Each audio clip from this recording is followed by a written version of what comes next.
예, 오늘은 미가서 5장 2절 말씀 가지고 설교 말씀 전하도록 하겠습니다.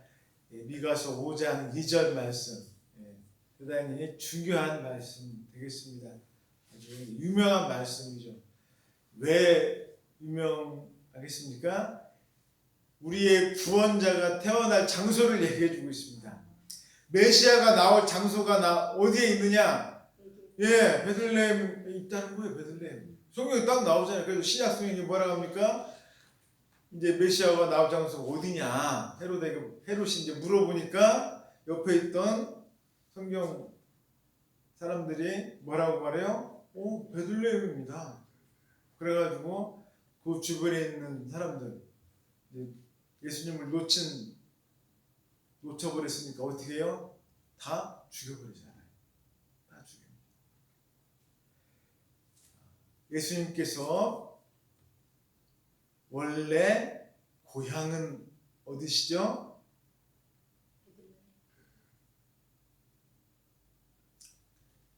베들레헴은 태어난 곳이고, 우리가 고향이라고 하는 건 어딥니까?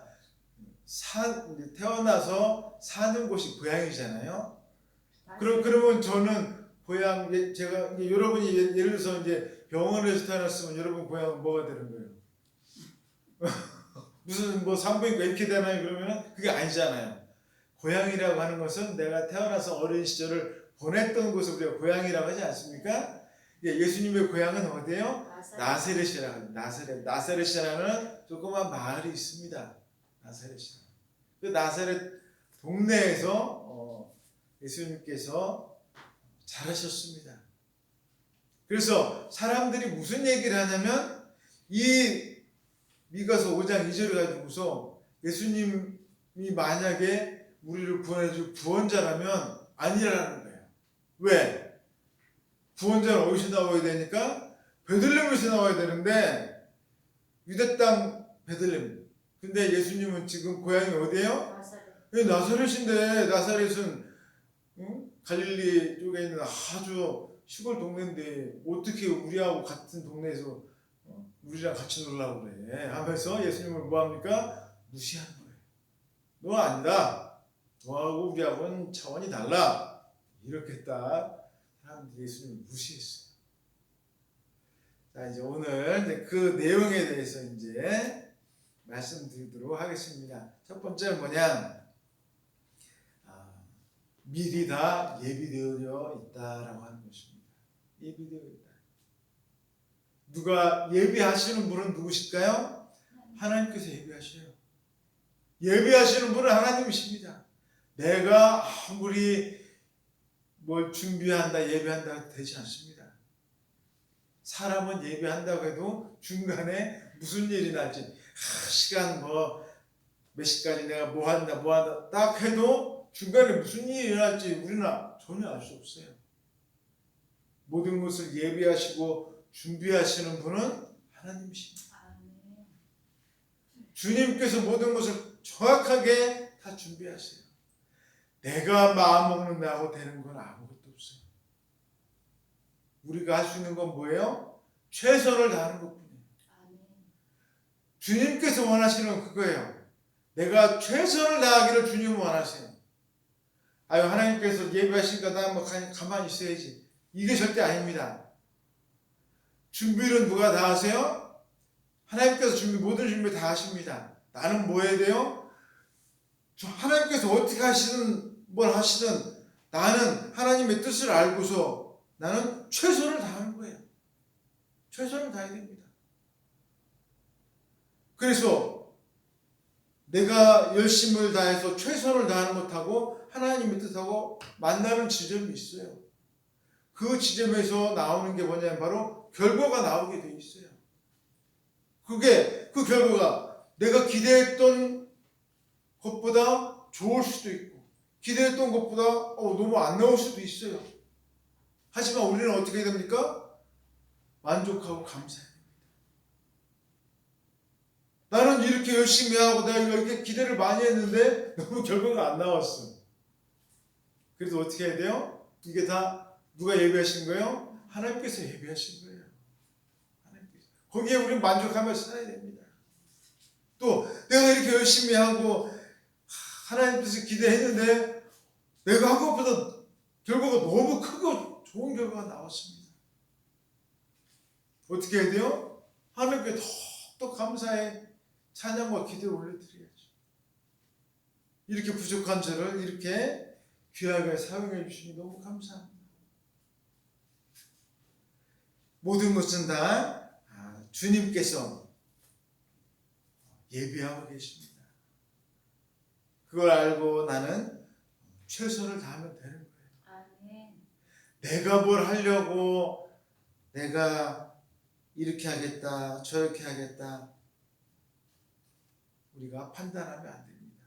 여러분 우리가 성경에 제일 유명한 왕들 다윗 왕이 있고 그 전에 사울 왕이 있지 않았습니까? 둘이 왕 되려고 했어요 안 했어요?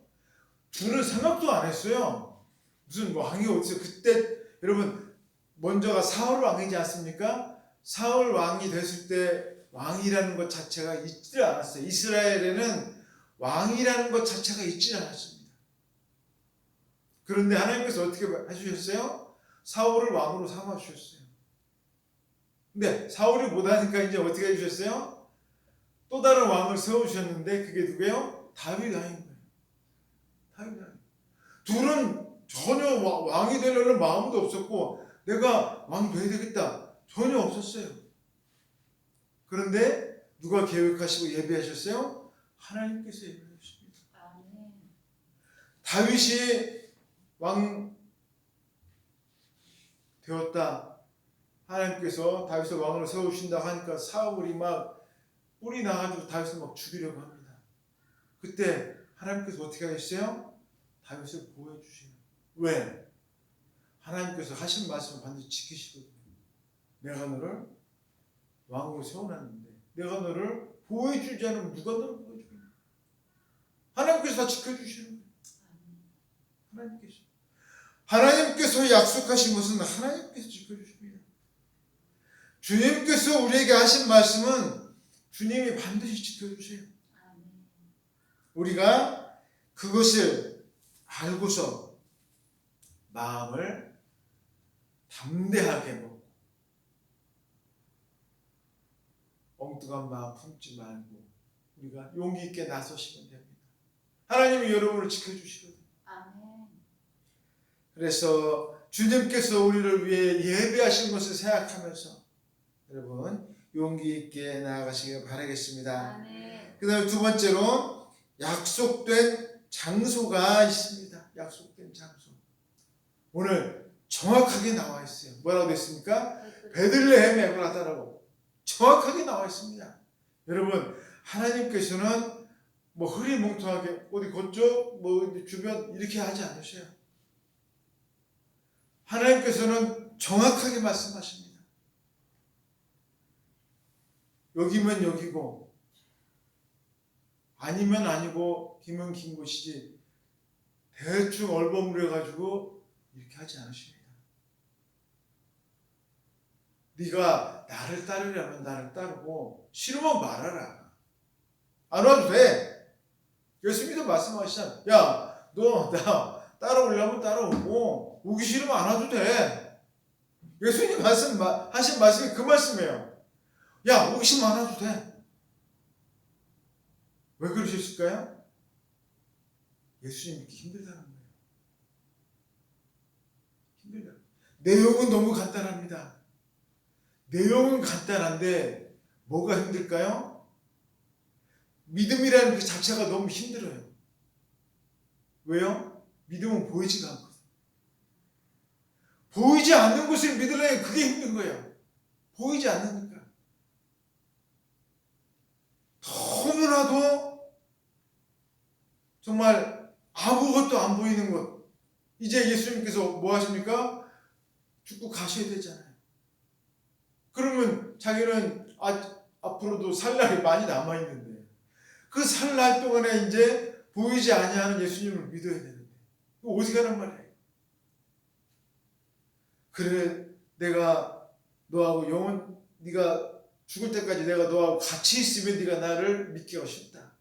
근데 문제가 뭐예요? 나는 이제 얼마 있으면 죽는다는 거야. 그래도 네가 나를 믿을 수 있겠냐? 믿을 수 있겠냐? 믿음이 그래서 어렵습니다. 다른 것들은 다 보여줘요.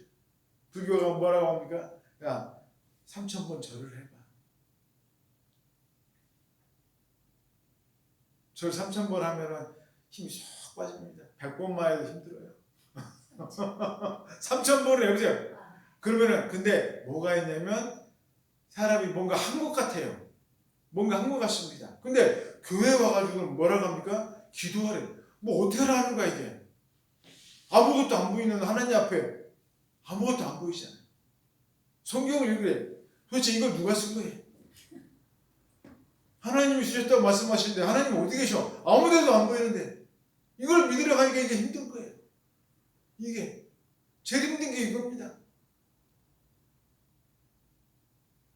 그래서 우리가 정말 믿음이라는 것이 그래서 소중한 거예요. 그래서 주님 뭐라고 말씀하셨습니까? 본고로 믿느냐? 보지 않고 믿는 자가 정말로 소중하다. 아멘. 왜 않고도. 믿음이란 바로 그런 거예요. 분명히 하나님께서 말씀하셨습니다. 장소를 말씀해 주셨어요. 베들레헴에서 구원자가 태어나신다. 벌써 몇천 년 전에 이 말씀 하셨는데 그 뒤로 정확하게 예수님께서 베들레헴에서 태어나셨어요. 베들레헴에서 그 마구간에서 태어나신 거예요. 하나님의 말씀은 한치 오차도 없으십니다. 아멘. 이것을 마음 깊은 곳에 우리가 갖고 살아야 됩니다. 그런데 그 약속된 장소는 베들레헴인데 그곳에서 태어날 분은 누구냐가 성경에 나와 있습니다. 오늘 성경 말씀 보시면 이렇게 돼 있어요. 맨 마지막에 보면 이렇게 있습니다. 그의 근본은 뭐라고 되어 있습니까? 상고에 영원에 있느니라 라고 되어 있습니다. 여러분 이게 무슨 뜻이겠어요? 그의 근본. 그는 누굽니까? 예수님. 그렇죠. 이제 그는 메시아를 말하는 거예요. 태어날 자. 태어날 자의 그 근본은 상고에 있다. 상고는 이게 무슨 뜻이겠습니까? 저 높은 곳 하늘. 상고에 있다, 영혼에 있다. 이것은 무슨 뜻이냐면 처음에 있다는 거예요. 즉 천지를 창조하기 전에 있다는 거예요. 창조하기 전에 있다는 거예요. 여러분 이게 이 말을 다른 말로 하면 좀 더 쉽게 하면 무슨 뜻이 될까요? 이 오시는 베들레헴에 오시는 분은 누구라는 얘기예요? 하나님이라는 얘기예요. 아멘. 여러분 천지 창조하기 전에 계신 분은 누구밖에 안 계세요? 하나님밖에 안 계세요. 하나님밖에. 그것에 대해서 얘기하고 있는 성경이 어디예요? 신약 성경에서 요한복음입니다. 요한복음에서 말하는 게 바로 그 내용이에요. 예수님은 누구시다라고요? 하나님이다 이 얘기예요. 예수님이 하나님입니다. 다른 데서 그런 얘기를 잘 안 합니다. 예수님이 우리 하나님이다. 이런 얘기를 잘 못했어요. 근데 누가 그 얘기를 하는 거예요? 요한복음에서 그 얘기를 아주 강하게 얘기를 합니다. 요한복음에서. 예수님이 누구시라고요? 하나님이시라는 거예요. 아멘. 오늘도 나와 있잖아요. 아예 처음부터 계신 분이라는 거예요. 베들레헴에 오시는 분은 처음부터 계셨던 분이라는 거예요. 그분은 누구밖에 없어요? 하나님밖에 없어요. 그런 분이 오셔서 한 일이 뭐예요? 나를 위해서 생명을 주셨어요. 여러분의 죄값을 대신 짊어지고 가셨습니다. 나는 이제 영원한 생명을 갖게 되었어요. 아멘. 우리가 다른 복 받을 필요 있어요? 이것보다 더 좋은 축복이 어디 있습니까? 이게 최고의 축복입니다. 아멘. 그래서 우리가 항상 주님 앞에 감사해야 되고 항상 기쁨으로 우리가 살아야 되는 것입니다. 아멘. 네, 마지막 세 번째로 그렇다면 그 장소의 특징이 있습니다. 즉 베들레헴 에브라다의 특징이 뭐냐? 특징이 있어요. 특징이 뭐냐면 바로 크고 화려한 곳이 아닙니다. 크고 화려한 곳이 아니에요. 예루살렘 성전같이 제일 좋은 곳, 우리나라로 따지면 뭐 서울, 뭐 우리 근처에서 따지면 뭐 이 대구, 동성로 제일 좋은 곳, 수성구 막 이런 데가 아니라는 거예요. 어디예요? 뭐 아주 시골 우리 동네 같은 이런 곳이라는 거예요. 아멘. 이런 곳. 이곳에 누가 오셨어요? 예수님. 예수님께서 오셨어요. 제일 중요한 게 이겁니다. 제일 중요한 거죠. 여러분 정말 우리가 깨달아야 될 것이 예수님 믿기 시작한 그때 어떤 사람들이 예수님을 많이 믿었을까요? 가난하고 어렵고 힘들게 사는 사람들이 예수님을 많이 믿었습니다. 이유가 왜 그랬을까요? 여러분 한번 생각을 해보세요. 왜 가난하고 힘들고 어려운 사람들이 예수님을 믿었을까요?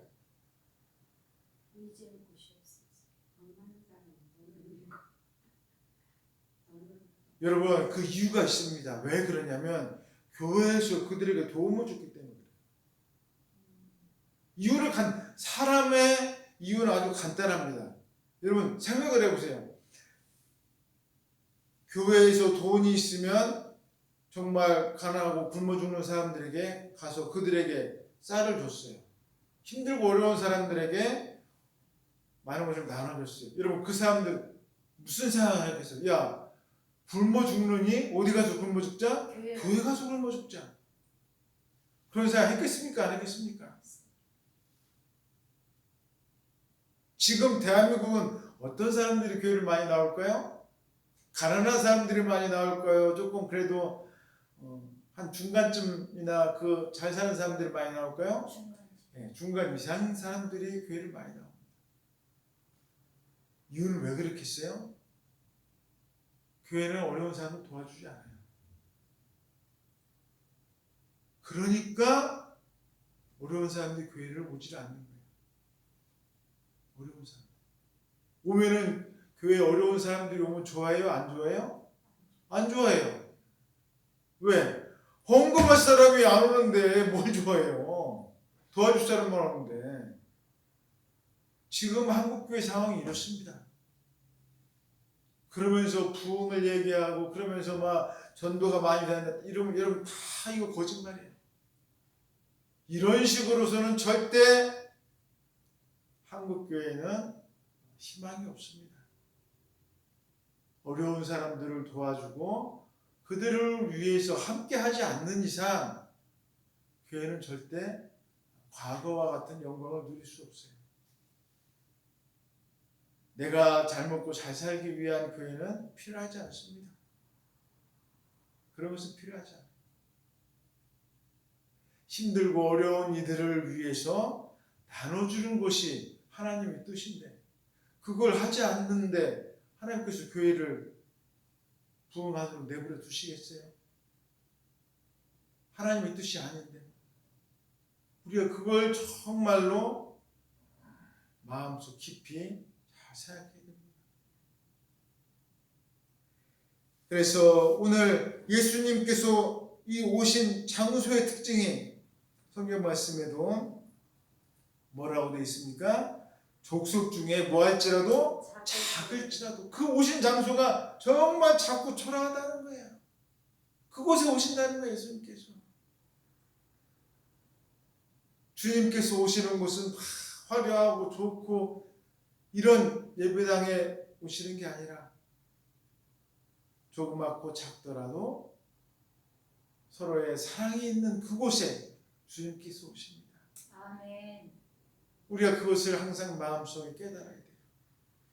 주님이 기뻐하시는 것은 많은 곳으로 치장한 그런 곳이 아니라 예수님의 사랑을 서로 가지고서 서로 사랑을 나누는 그런 곳을 주님께서 기뻐하십니다. 아멘. 그래서 우리 성도님들 모두가 다 이 아름다운 교회에서 아름다운 사랑을 나누시고 서로 정말 행복해 하시는 우리 성도님들 되시기를 주의 이름으로 축원드리겠습니다. 아멘. 같이 기도하겠습니다. 사랑의 하나님 감사합니다. 주님께서 인도하여 주셔서